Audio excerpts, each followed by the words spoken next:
நுணா மரம். இந்த மரம் சாதாரணமாக வீட்டு பக்கத்தில் இருக்கும். நமக்கு இதோட பேர் தெரியாது. ஏதோ ஒரு காட்டு மரம் நினைப்போம்.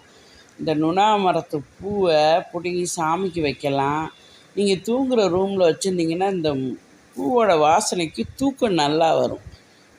அந்த காலத்தில் ராஜாக்கள்லாம் ஊர் ஊராக நகர்வலம் வரும்போது இந்த நுணா மரத்தில் கட்டில் செஞ்சு வச்சுருப்பாங்களாம். ஒரு கிராமத்தில் தங்க போகிறாருன்னா இந்த நுணா மரத்தில் கட்டில் செஞ்சு வச்சுருப்பாங்களாம். ஏன்னா நுணா மரத்துக்கு தூக்கத்துக்கு ரொம்ப நெருங்கின தொடர்பு உண்டு.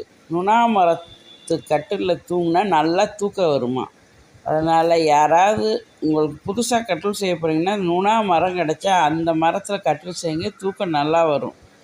இது அந்த காலத்து வழக்கத்தில் இருந்த ஒரு விஷயம். தேங்க்யூ ஃபார் வாட்சிங்.